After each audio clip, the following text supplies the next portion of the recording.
Hello everyone. Now we are going to take once again this nucleus part. Yesterday we have taken, but once more I just wanted to tell you and explain you about this. क्योंकि क्या होता है, बच्चे लोग फिर बार बार questioning करते हैं, sir ये नहीं समझा। तो एक बार फिर से ये जो ऑरेंज ब्लॉक वाला जो मैटर है इसको बहुत अच्छे से पढ़ लो, क्योंकि ये आपके 9, 10 तक 11, 12 तक ही आपको काम करने, मतलब आपको इम्पोर्टेंट है ये, है ना।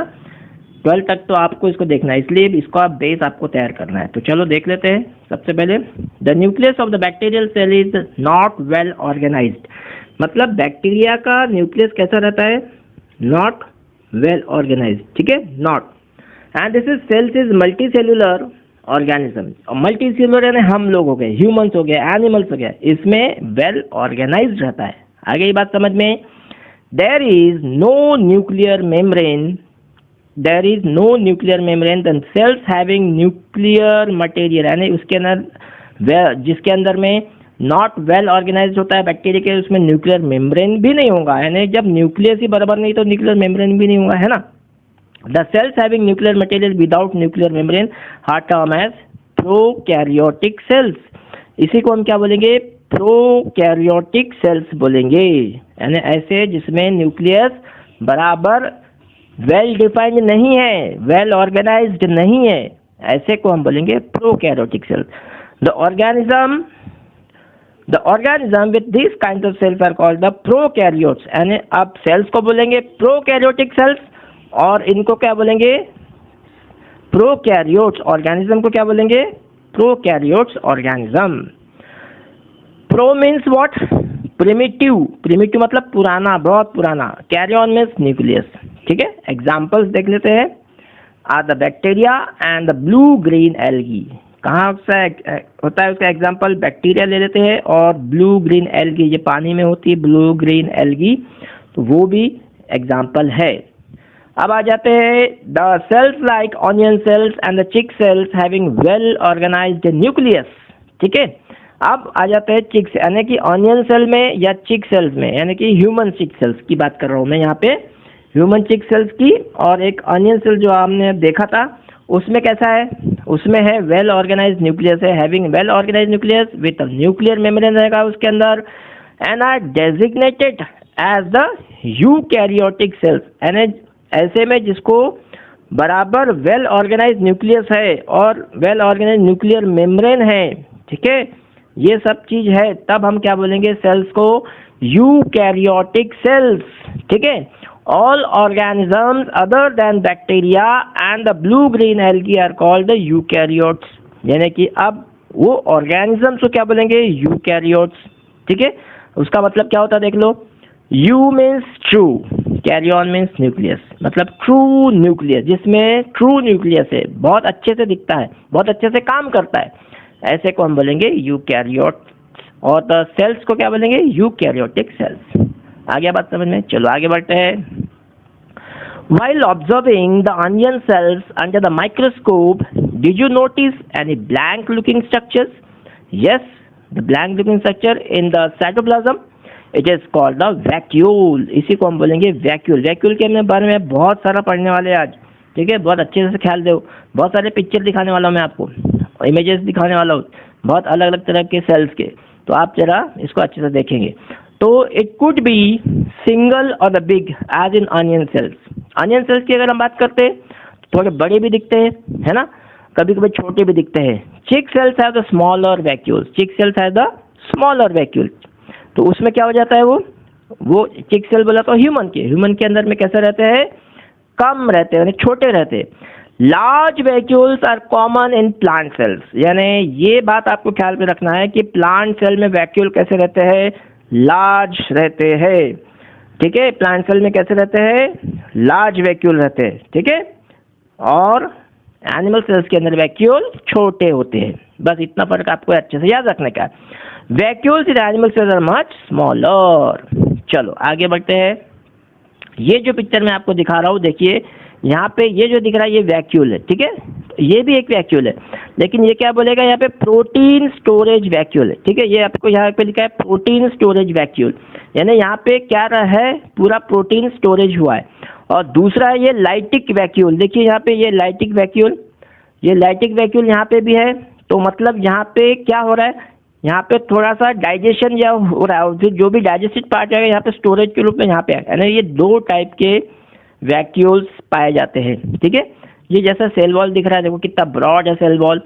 फिर जैसे मैंने बताया कि यार न्यूक्लियस है, न्यूक्लियस कभी कभी एकदम सेंटर पे नहीं है, कोई कोई रहता है, कोई कोई किस में थोड़ा सा सेल वॉल के नज़दीक रहता है, तो वो भी चलेगा। ये देखो ये एक दूसरा है, यहाँ पे एंडोप्लाज्मिक रेटिकुलम, ये भी सेल ऑर्गेनल्स है। ठीक है ना, अगर उसका हम 9th स्टैंडर्ड में पढ़ेंगे क्या इसका फंक्शन होता है, तो अभी इसको ध्यान देने वाली बात नहीं, सिर्फ अभी आपसे वैक्यूल पे ध्यान दीजिए। ठीक है, अब दूसरा इमेज देख लेते हैं हम लोग। देखो ये मैंने स्टार्टिंग में एक इमेज दिखाया था आपको, तो ये भी वैक्यूल है। कैसा दिख रहा है यहाँ पे वैक्यूल, देखो ये वैक्यूल यहाँ पे दिख रहा है आपको, और ये वैक्यूल कुछ अलग टाइप का है, थोड़ा बड़ा सा है ना। तो ये सब इस प्रकार के हमें जब अलग अलग प्लांट्स में अगर जाएंगे देखेंगे उसके, तो अलग अलग प्रकार के वैक्यूल्स मिलेंगे, अलग अलग प्रकार के सेल स्ट्रक्चर्स मिलेंगे। ठीक है, और एक देख लेते हैं हम इमेज। ये देखो प्लांट सेल्स के अंदर में ये सेल वॉल है। ठीक है, सेल वॉल तो आपको पता है, मैंने बताया था मेम्ब्रेन, राइबोसोम्स, ये हम फंक्शन बाद में पढ़ेंगे। न्यूक्लियस देखो कितना बड़ा, और ये देखो यहाँ पे ये आ गया है वैक्यूल। ठीक है, ये वैक्यूल यहाँ पे आ गया है, तो ये वैक्यूल कितना बड़ा है, बहुत बड़ा, अदर सेल ऑर्गेनल से तो बहुत बड़ा है ना। ठीक है, ये साइटोप्लाज्म यहाँ पे पूरा भरा हुआ है इसके अंदर में। ठीक है, ये गोल्गी बॉडीज, ये भी एक प्रकार का सेल ऑर्गेनल्स है, ये भी हम हायर क्लास में पढ़ेंगे। तो ये वेरियस सेल ऑर्गेनल्स अलग अलग फंक्शन के होते हैं, समझ में आ गया। चलो आगे बढ़ते हैं। ये एक और इमेज मैं आपको बताना चाहता हूँ, ये बहुत ही इम्पॉर्टेंट है कि देखिए यहाँ पे एक चीज़ यहाँ पे बता रहा है, एंडोसाइटोसिस। ठीक है, ये आपको अच्छे से याद रखना है। एंडोसाइटोसिस मतलब क्या, मतलब अंदर जाने वाला, खाना अंदर जा रहा है, फूड पार्टिकल्स कैसे जा रहा है, अंदर जा रहा है, देखो।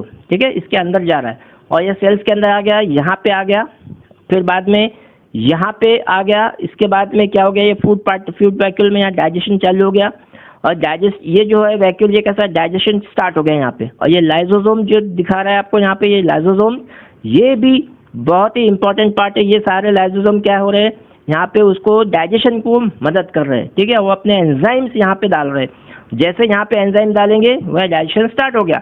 और फिर जो अनवांटेड पार्टिकल्स है, एक्सोसाइटोसिस जिसको हम बोलते हैं, यानी कि वो बाहर निकल रहा है, अनवांटेड है, एक्रीशन जिसको हम कहते हैं, वो सब बाहर निकल रहा है। तो ये भी ऐसा होता है। मैं डिटेल में इसलिए बता रहा हूँ बच्चों, क्योंकि आपको हायर स्टैंडर्ड क्लास में ये बहुत इजी लगे, है ना। अभी से अगर हम सीख लेंगे क्या होता है एंडोसाइटोसिस, क्या होता है एक्सोसाइटोसिस, तो आपको बहुत इजी जाने वाला है आगे चल के। तो चलो अब हम आगे बढ़ते हैं। ये दूसरा एक और वैक्यूल, देखो यहाँ पे भी हमने वैक्यूल यहाँ बताया हुआ है। ठीक है, ये वैक्यूल है, हर सिमिलर है। और एक माइटोकॉन्ड्रिया जिसने पूछा था, देखो ये माइटोकॉन्ड्रिया। ठीक है, ये माइटोकॉन्ड्रिया दिख रहा है आपको, ये वाले, ये माइटोकॉन्ड्रिया दिख रहा है, ये भी माइटोकॉन्ड्रिया दिख रहा है। तो ये बहुत सारे ऐसे माइटोकॉन्ड्रिया होता है। माइटोकॉन्ड्रिया क्या करते हैं, power house of the cell कहा जाता है, यानी कि एनर्जी देते रहते हैं, है ना। चलो अब आगे बढ़ते हैं। You might notice several small colored bodies in the cytoplasm. अब आ जाते हैं थोड़ा अलग प्रकार के सेल्स में, जिसमें colored bodies in the cytoplasm of the cells of the Tradescantia. Tradescantia भी एक प्रकार का लीफ है जो बहुत ही ज़्यादातर इस्तेमाल में आता है। हम इसको देखते हैं सेक्शन कटिंग जिसको बोलते हैं बायोलॉजी के अंदर में या बॉटनी के अंदर में। तो ये लीफ बहुत ही इंपॉर्टेंट है। ये बार बार अगर इसको स्ट्रक्चर को अगर स्टडी करना है तो ये वाला लीफ से आप कर सकते हो। They are scattered in the cytoplasm, पूरा फैले हुए रहते हैं, बहुत स्कैटर्ड रूप में रहते हैं of the leaf cell. These are called the plastids. अब ये प्लास्टिड्स क्या है, ठीक है, प्लास्टिड्स क्या है? Plastids are not but they are connected with the chloroplast और द क्लोरोफिल। है ना, क्लोरोफिल पता है, the green colour chlorophyll is present in the leaf, ये आपको पता है ना। तो they are of different colours, different colour, कुछ कुछ कलर्स के अलग अलग डिफरेंट कलर्स के भी रहते plastic. Some of them contain the green pigment called the chlorophyll. यानी जो ग्रीन कलर वाले रहेंगे उसको हम क्या बोलेंगे, क्लोरोफिल। ठीक है, उसको क्या बोलेंगे हम, chlorophyll. Green colour chlorophyll plastids are ये देखो यहाँ पे आ गए, ये ग्रीन, ये प्लास्टिक का हमने चित्र यहाँ पे इमेज बताया है, ये पूरा प्लास्टिक है। अब प्लास्टिक के अंदर का भी सेक्शन देखने का है तो इसके लिए बहुत हायर मैग्निफिकेशन के माइक्रोस्कोप लगते हैं, इलेक्ट्रॉन माइक्रोस्कोप, ठीक है। इसके लिए कौन सा लगता है? Electron microscope. और ये इलेक्ट्रॉन माइक्रोस्कोप बहुत छोटा नहीं होता है, बहुत बड़ा होता है ना।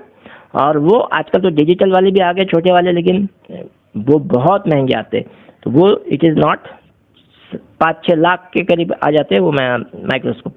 तो उसके अंदर देखो आप इतना सब कुछ देख पाते हो, ये सारी चीज़ देख पाते हो, यानी आपको इसके अंदर प्लास्टिक्स कैसे होते हैं ये सब दिखाया गया है, ठीक है।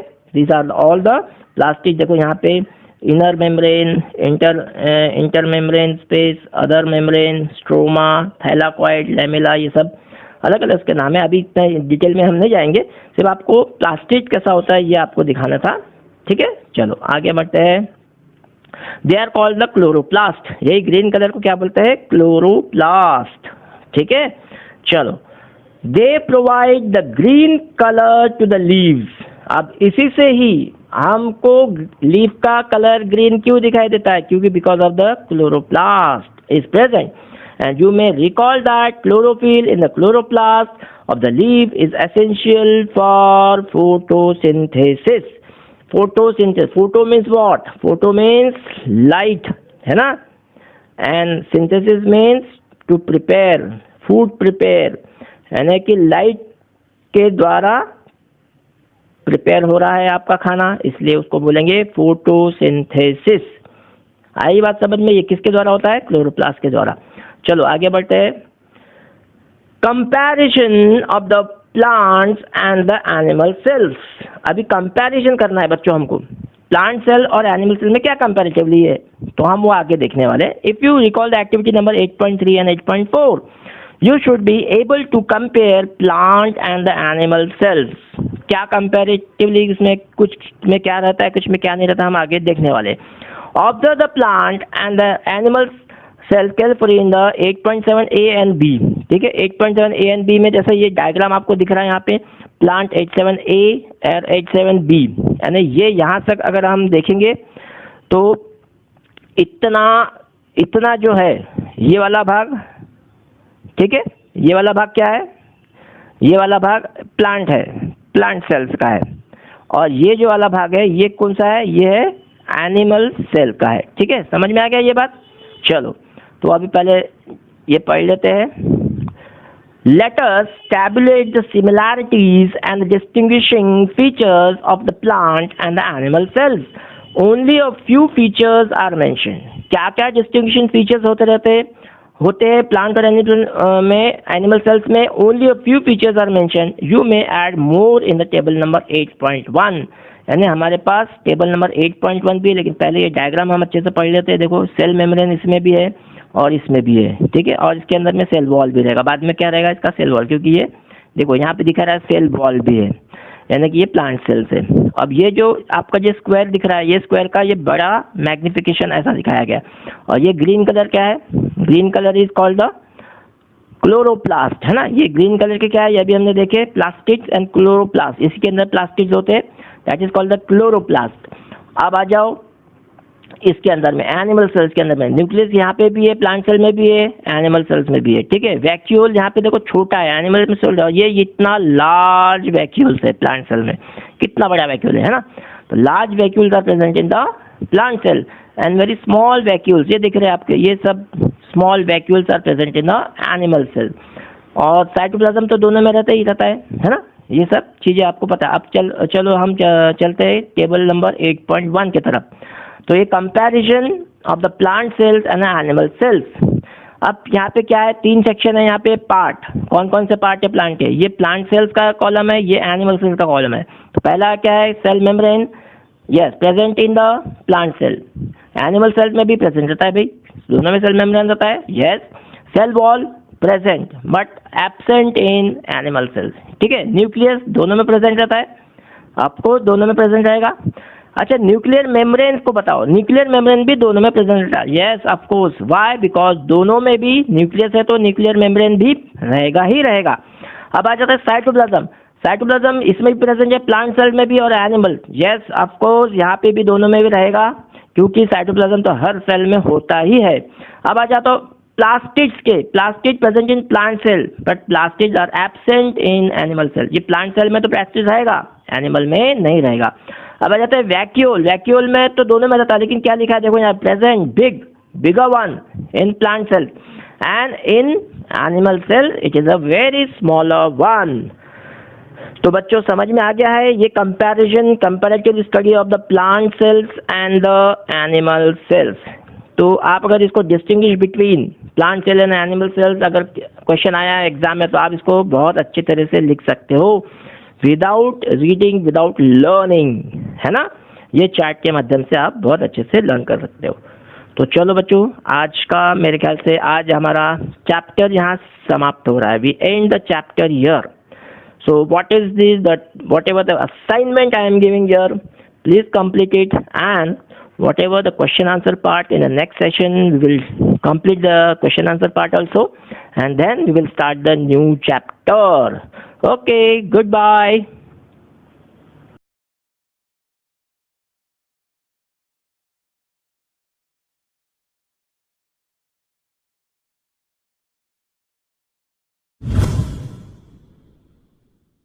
Students, if you have any doubts related to this topic, please do not hesitate to ask. Write your doubts in the comment box. I will answer your question. Thank you.